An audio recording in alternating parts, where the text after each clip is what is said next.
Good morning everyone, welcome to my channel. तर आज खूप दिवसांनी माझा व्हिडिओ येतोय कारण मी आता डेली व्लॉग करणं सोडून दिलेलं आहे। कारण रुटीन इतकं बिझी झालंय की वेळच मिळत नाही रोज व्हिडिओ करायचं, एडिटिंग करायचं आणि ते अपलोड करायचं।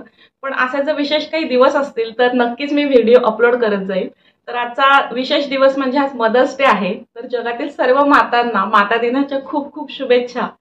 खरं तर आईविषयी काय बोलावं, किती बोललं तरी सुद्धा शब्द अपुरे पडतील असं आहे। तर मुळात आपलं अस्तित्वच आईच्या पोटातून चालू होतं आणि त्याच्यानंतर आपलं पूर्ण आयुष्यच आईशी निगडीत झालेलं असतं। आणि आईची खरी किंमत जी आहे ना ती मुलींना खरं तर लग्न झाल्यानंतर कळते।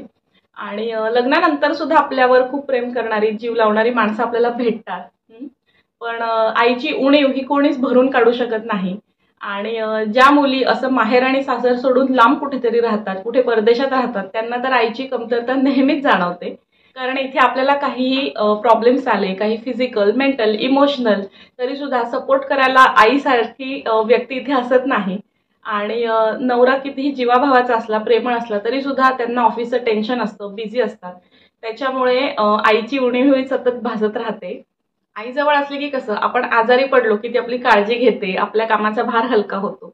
पण स्पेशली अशा मुली ज्या सासर आणि माहेर यांच्यापासून दूर राहतात, तर अशा मुलींसाठी खूप अवघड जातं।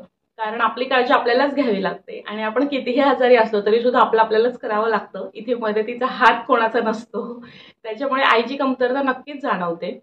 तर आई ही ग्रेटच असते, ती कशी असली तरी, ती वर्किंग वुमन असली, होममेकर असली, कशीही असली तरी सुद्धा आई ही प्रत्येक वेळेस ग्रेटच असते। जगातली प्रत्येक आई ही ग्रेटच असते। आणि त्यानिमित्ताने जगातल्या सगळ्या मातांना मला मातृदिनाच्या शुभेच्छा द्यायच्या। तुम्ही खूप छान काम करत आहात, खूप ग्रेट काम करत आहात। आणि मी जास्त काही याच्यावर आता बोलत नाही तर मग मी इमोशनल होईल। तर आजच्या दिवसाचं अजून एक विशेष म्हणजे आज आम्ही चाललेलो आहोत बॅडमिंटन टूर्नामेंटला। तर काही दिवसांपूर्वी कृष्णलनी बॅडमिंटन कोचिंग जॉईन केलं होतं। त्याच्यानंतर बेसिक लेवलचं त्याचं कोचिंग झाल्यानंतर मग तो मॅचेस खेळायला लागला। आणि त्याची अजून इतकी तयारी नाही की तो टूर्नामेंट खेळेल, पण आम्हाला त्याचे कोच असं म्हणाले की त्याला टूर्नामेंट खेळू द्या, त्याच्यात त्याला काही अनुभव येतील, त्यालाही कळेल की तो कुठे लॅकिंग पडतोय आणि त्याला कुठे प्रगती करणं आवश्यक आहे। त्याप्रमाणे मग त्याचा तो गेम सुधारत जाईल। त्यामुळे मग आज त्याची पहिली टूर्नामेंट आहे आणि आम्ही तिथे चाललेलो आहोत, आम्ही सगळेच चाललेलो आहोत। कारण तिथून आहे ना मार्केट जवळ आहे फ्रुट्स आणि व्हेजिटेबल्सचं, तर तेही आम्हाला घ्यायचं आहे, आठवड्याची शॉपिंग करायची आहे। आणि आज आहे संडे, त्यामुळे आम्ही सगळेच निघालेलो आहोत। आम्ही ट्रायसिकलनी जाऊ जाताना आणि मग त्याला टूर्नामेंटमध्ये ड्रॉप करून कदाचित आम्ही मार्केटमध्ये जाऊ किंवा त्याची टूर्नामेंट लगेच चालू झाली तर मग ती बघूनच आम्ही जाऊ। तर मग आज तुम्हाला बॅडमिंटनचं ते कोर्ट दाखवते आणि त्याची टूर्नामेंटही दाखवते। चला तर मग आपण कोर्टमध्ये गेल्यानंतर भेटूया। आता आपण आलेलो आहे बतान गॅस बॅडमिंटन फिटनेस सेंटरमध्ये। तर इथे आतमध्ये जिमसुद्धा आहे आणि बॅडमिंटनचं कोचिंगसुद्धा चालतं। चला तर आता आपण आतमध्ये जाऊयात।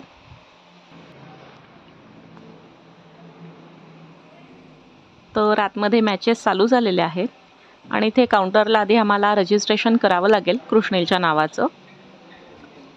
इथे सगळे प्लेयर्स बसलेले आहेत आणि बाकीच्या मॅचेस चालू झालेल्या आहेत। तर या टूर्नामेंट एज ग्रुपनुसार फॉर्म केलेले असतात।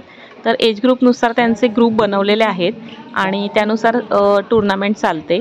तर कृष्णेलचे जे कोच आहेत तर ते वेगवेगळ्या स्कूल्समध्ये पण जातात कोचिंगला आणि स्कूलचे काही ग्रुप्स पण येतात टूर्नामेंटसाठी। तर हे प्लेयर्स रोज इथे कोर्टमध्ये प्रॅक्टिससाठी येतात आणि फ्रायडे आणि संडेला त्यांच्या प्रॅक्टिस मॅचेस असतात। कृष्णेलला मी वीकमधून 3 वेळा कोचिंगसाठी इथे आणते आणि त्याच्याबरोबर मीही कोचिंग सुरू केलं होतं आणि फ्रायडे आणि संडेला मी त्याला प्रॅक्टिस मॅचेससाठी आणते। तर आम्ही आतमध्ये आलेलो आहोत। आतमध्ये लेफ्ट साईडला जिम आहे आणि राईट साईडला 2 कोर्ट आहेत आणि बाहेरच्या हॉलमध्ये 3 कोर्ट्स आहेत बॅडमिंटनचे।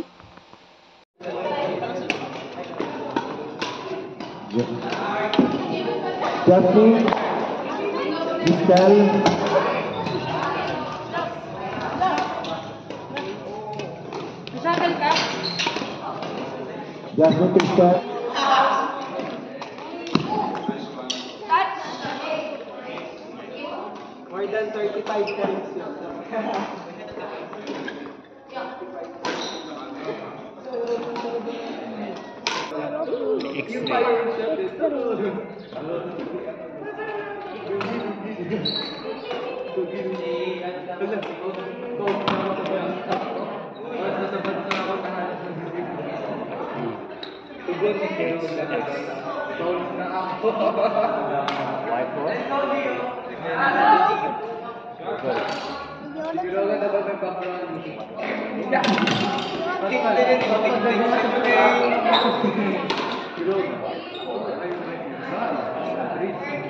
Na-play din niya. Parang ano, Chinese.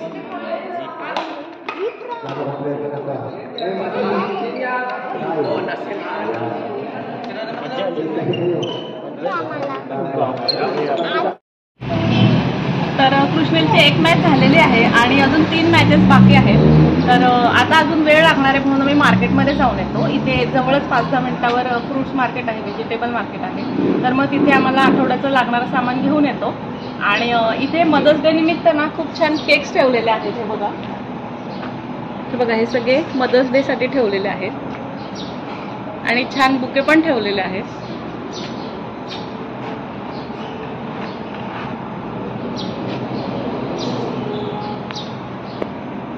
चला तर मग आता आम्ही मार्केटमध्ये जातो आणि तिथे मी बोलते तुमच्यासोबत.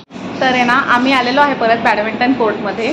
तर मार्केटमध्ये गेल्यानंतर मला व्हिडिओ काढायला जमलंच नाही कारण गर्दी खूप होती आणि योगेश आणि शर्विल पण होते माझ्याबरोबर. तर शर्विलला सांभाळा सगळ्या भाज्या वगैरे घेतल्या, त्याच्यामुळं काही शूटिंग करायला जमलं नाही.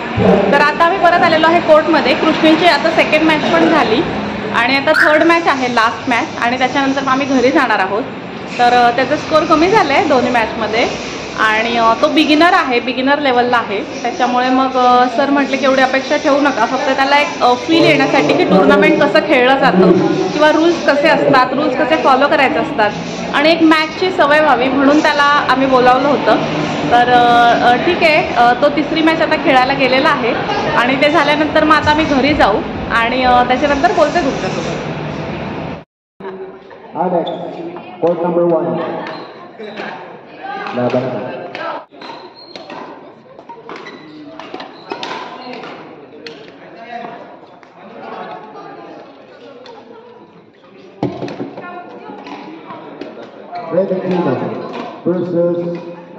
तर आता मॅचेस संपलेल्या आहेत आणि घरी जाऊन मी स्वयंपाक करणार होते. ॲक्च्युली आज बिर्याणी बनवायचा प्लॅन होता माझा संडे निमित्त. तर सकाळी मी ब्रेकफास्ट करून निघालो होतो, पण मग आता गेल्यानंतर बिर्याणी बनवायची तर खूप लेट होऊन जाईल कारण ऑलरेडी आता 12 वाजलेले आहेत आणि बनवेपर्यंत 2-2:30 वाजतील आणि भूक लागलेली आता. त्याच्यामुळे मग आम्ही आलेलो आता बाहेर खायला.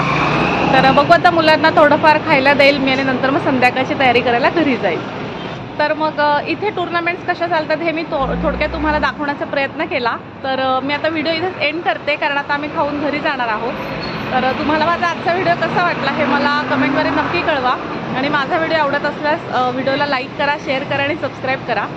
Good bye everyone.